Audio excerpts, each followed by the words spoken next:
उधर गांव में रजनी नाम की एक लड़की अपने माता पिता के साथ रहा करती थी। उसके पिता मोहन अपाहिज थे और इसीलिए वो कोई काम नहीं कर पाते थे और उसकी माँ पिछले एक लंबे समय से बीमार चल रही थी, जिस कारण वो बिस्तर से लग चुकी थी।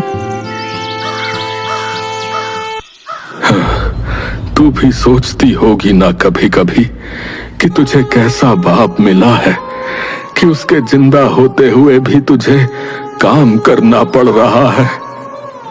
और माँ भी ऐसी जो घर का कोई काम नहीं कर सकती। अरे आप लोग कैसी बातें कर रहे हैं? अगर माँ बाप अपने बच्चों के लिए ये सब कर सकते हैं तो क्या एक बच्चा अपने माँ बाप के लिए ये सब नहीं कर सकता?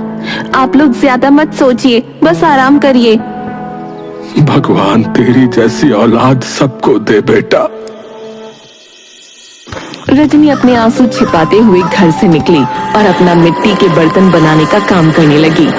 वो एक कुम्हारन थी जो कि मिट्टी के बर्तन और अन्य चीजें बनाकर बाजार में बेचती थी। हे भगवान, मैं तुझसे और कुछ नहीं मांगती, बस मेरे माँ बाप को ठीक कर दे। मुझे उनकी मदद नहीं चाहिए, पर मैं चाहती हूँ कि वो किसी के मोहताज न रहें। तभी वहाँ उसकी पड़ोसन नीलम आ गई और बोली, अरे कैसी हो रजनी, और तुम्हारे माँ बाप कैसे हैं? बस सब ठीक है नीलम दीदी, भगवान की कृपा है। वो जिस हाल में रखे हम खुश हैं। तुम बताओ तुम्हारा क्या हाल है? हाँ मैं ठीक हूँ, पर अरे रजनी, अभी तुम मिट्टी के बर्तन बना रही हो? तुम्हें पता है ना, अब जमाना बदल गया है। अब तो लोग स्टील, कांच और प्लास्टिक के बर्तन पसंद करते हैं। तुम्हारे ये बर्तन कौन खरीदेगा? मेरा सहारा तो भगवान है नीलम दीदी, उन्होंने मेरा हाथ पकड़ा हुआ है, तो मुझे कोई चिंता नहीं, सब ठीक होगा। अरे रजनी, भगवान के सहारे रहने वाले अक्सर भूखे मर जाते हैं। और वो देखो, मौसम भी कैसे करवट बदल रहा है। बारिश आई नहीं कि सब मिट्टी के बर्तन कीचड़ बन जाएंगे। सोच लो, कुछ और कर लो, वरना वो दोहा गाती फिरोगी, आछे दिन पाछे गए, हरी से किया न हेत, अब पछताए होत क्या, जब चिड़िया चुग गई खेत। मुझे अपने भगवान पर पूरा भरोसा है कि वो मुझे भूखा नहीं मरने देंगे नीलम दीदी, और जो होगा देखा जाएगा। अरे भोली लड़की, चलो अच्छा है, मैं तो कहूँगी कि कहीं फंसना मत। तुम्हारे ऊपर तुम्हारे माँ बाप की भी जिम्मेदारी है। जी मुझे पता है। तभी रजनी के बाजार जाने का समय हो गया। रजनी अपना सामान बांधती है और जाने के लिए तैयार होती है। मोहन उसे कल का बचा हुआ खाना टिफिन में रख कर देता है।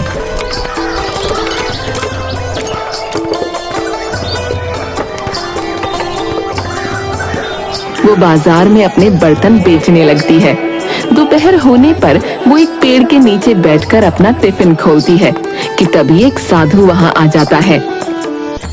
बेटी, 2 दिन से भूखा हूँ, कुछ खाने को मिलेगा क्या? बाबा ये लीजिए, आप ये खा लीजिए। अरे बेटी, ये तो तुम्हारा खाना है, तुम क्या खाओगी फिर?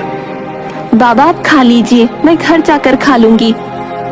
सदा खुश रहो बेटी, याद रखना, तुम्हारा नसीब तुमसे कोई नहीं छीन सकता। जी बाबा।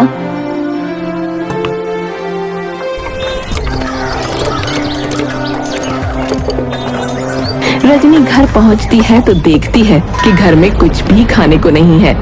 वो अपने दिन भर की कमाई से बाहर से खाना लाकर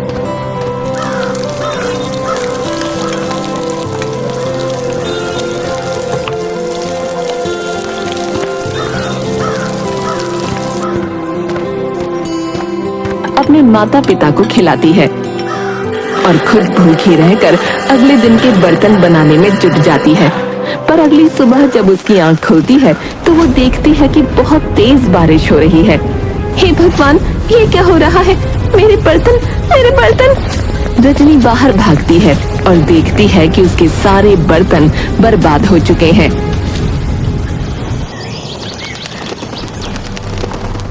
देख लिया रजनी, मैंने कहा था ना कि ये काम नहीं चलेगा। ये भगवान का सहारा है, बारिश आई नहीं कि सब मिट्टी में मिल गया। हे भगवान, ये कैसी परीक्षा है, अब मैं क्या करूं? रजनी अगले दिन नई मिट्टी लाने के लिए तालाब जाती है, लेकिन तालाब में पानी भर चुका था। उसी समय फिर से बारिश शुरू हो गई। उसे समझ आ जाता है कि मिट्टी के बर्तन का काम अब नहीं चलेगा।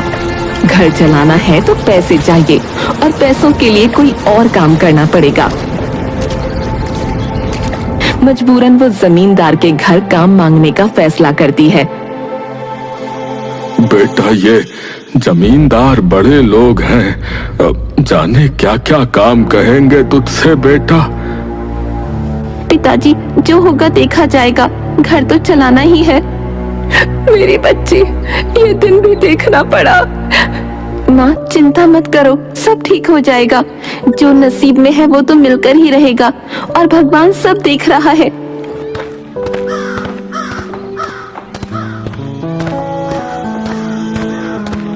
रजनी जमींदार के घर पहुंचती है और उसका दरवाजा खटखटाती है। नीलम दरवाजा खोलती है और रजनी को देखकर चौंक जाती है। अरे वाह, ये कौन आ गया हमारे महल में? रजनी, यहाँ क्या कर रही हो? बाजार बंद हो गया क्या? मुझे जमींदार जी से बात करनी है। मुझे यहाँ काम चाहिए नीलम बहन। काम? और तुम इस बड़े घर में? तुम्हारे मिट्टी के बर्तनों के काम से तो घर में मिट्टी भर जाएगी। तभी जमींदार आकर देखता है कि बाहर क्या हो रहा है। यहाँ क्या हो रहा है? कौन आया है? जमींदार साहब, मैं रजनी हूँ। मेरे घर की हालत बहुत खराब है। बाबूजी बीमार हैं, माँ बिस्तर से लगी हैं और बारिश ने मेरे सारे मिट्टी के बर्तन खराब कर दिए। मुझे इस घर में काम चाहिए, मैं बहुत मेहनत करूँगी। वैसे मेरे घर में और काम करने वाली की जरूरत तो नहीं है, क्योंकि नीलम पहले से ही काम कर रही है। पर तुम्हारी हालत को देखते हुए चलो ठीक है, तुम नीलम के साथ ही काम कर लेना। ये सुनकर नीलम गुस्से में अपनी मुट्ठियां भींच लेती है। उसकी आंखों में जलन साफ नजर आ रही थी। हालांकि रजनी खुशी खुशी वहाँ काम शुरू कर देती है। दिन बीतते हैं और रजनी अपनी मेहनत से जमींदार का दिल जीत लेती है। एक दिन जमींदार उसकी तारीफ करता है, जिससे नीलम और चिढ़ जाती है। तुम्हारा काम बहुत अच्छा है रजनी। इतने कम समय में तुमने मेरी उम्मीदों से कहीं बेहतर काम किया है। अब तो ये मुझे हटाने की कगार पर पहुंच गई है। कहीं ऐसा ना हो कि जमींदार साहब सिर्फ इसी को काम पर रखें और मुझे बाहर कर दें। उस शाम नीलम एक षड्यंत्र रचती है और मौका पाकर जमींदार की तिजोरी से गहने और पैसे निकालकर रजनी के थैले में छुपा देती है। जब जमींदार को चोरी का पता चलता है तो वो तिलमिला उठता है। चोरी? मेरे घर में चोरी? इतनी किसकी हिम्मत हो गई? अब जब तक ये चोर पकड़ा नहीं जाता, तब तक किसी को भी बाहर जाने की इजाजत नहीं है। सभी नौकर डर से एक दूसरे को देखते हैं। सब डरे हुए थे। तब नीलम आगे बढ़कर बोलती है, साहब, मुझे कहने में बहुत दुख हो रहा है, लेकिन ये चोरी करने वाला शायद रजनी ही है। मैंने उसे आपके कमरे की तरफ जाते देखा था। नहीं, मैं कभी ऐसा नहीं कर सकती। मैं गरीब हूँ पर चोर नहीं। तो फिर अपना थैला दिखाओ। जमींदार खुद उसके थैले की तलाशी लेता है और उसमें से सारा चोरी का सामान मिल जाता है। ये देख रजनी का चेहरा सफेद पड़ जाता है। वो चौंक कर बोलती है, ये मैंने नहीं रखा जमींदार साहब, मुझे फंसाया गया है। तुम्हें शर्म आनी चाहिए रजनी। देवता जैसे जमींदार साहब जिन्होंने तुम्हें काम दिया, उन्हीं से गद्दारी। तुम्हें ये सोचकर छोड़ रहा हूँ कि तुम एक लड़की हो, नहीं तो ऐसी सजा देता कि तुम्हारी 10 पुश्तें भी याद रखती, समझी? अब यहाँ से चली जाओ। आज के बाद अपनी शक्ल भी मत दिखाना मुझे। रजनी दुखी और निराश होकर वहाँ से निकल जाती है। उसे समझ नहीं आता कि अब वो क्या करेगी और अपने माँ बाप को कैसे मुंह दिखाएगी। वो अनजाने में जंगल की ओर चल पड़ती है। वहाँ उसे 2 परियां तनु और मनु दिखती हैं। देखो मनु, ये लड़की कितनी उदास लग रही है। इसके चेहरे पर कितना दुख है।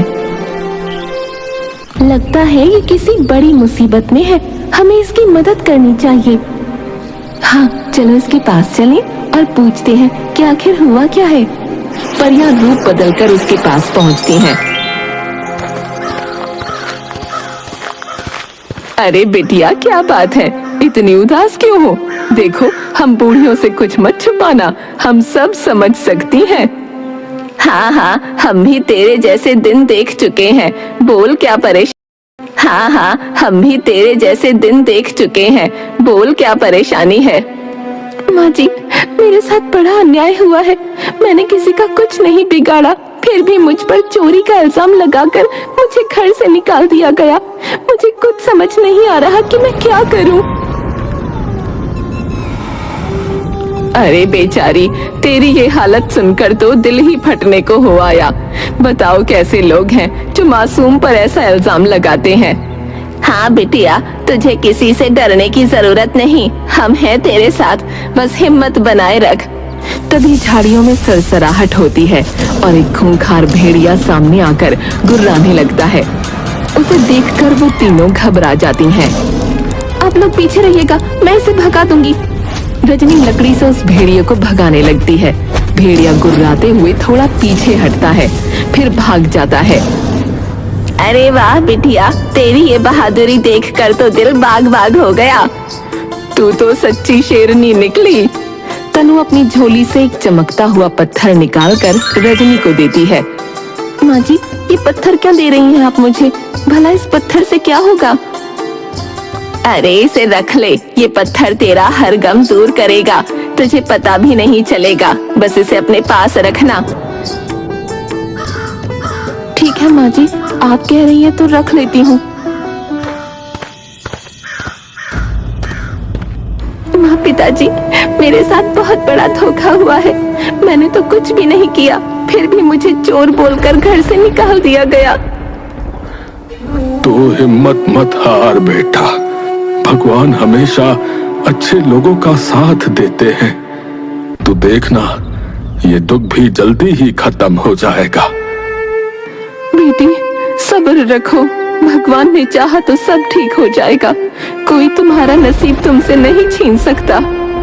रजनी अपनी चारपाई पर लेट जाती है और हाथ में पत्थर लेकर उसे देखती है।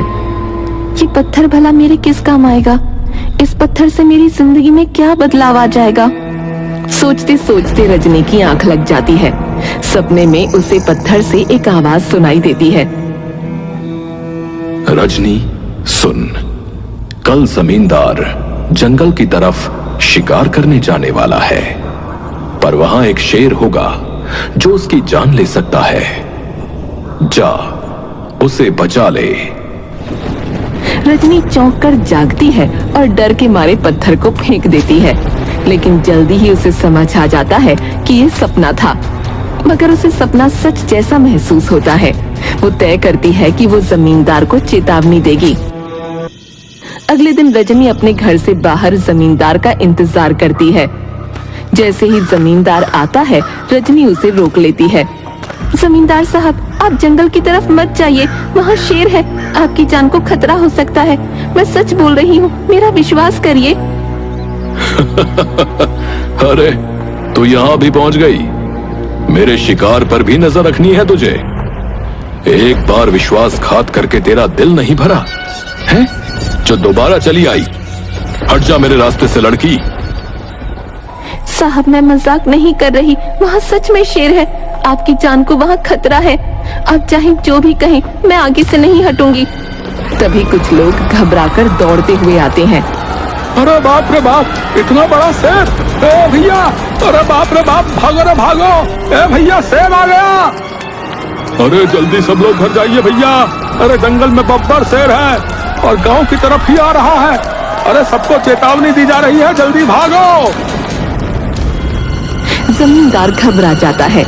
आप सोच क्या रही हैं जमींदार साहब? मेरा घर पास में है, आप वहाँ चलें।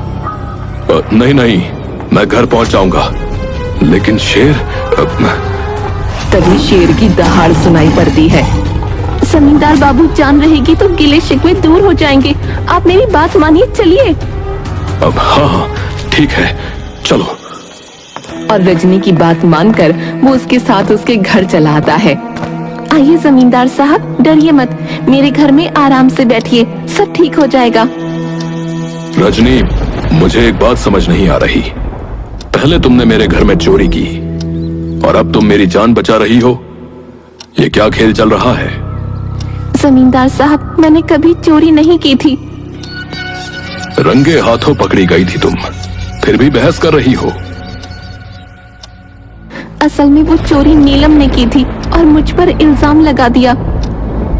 अरे तुमने क्या सोचा मैं ये बात ऐसे ही मान जाऊंगा? कौन यकीन करेगा तुम्हारी इस कहानी पर? मेरी ईमानदारी ही मेरा सबूत है जमींदार साहब।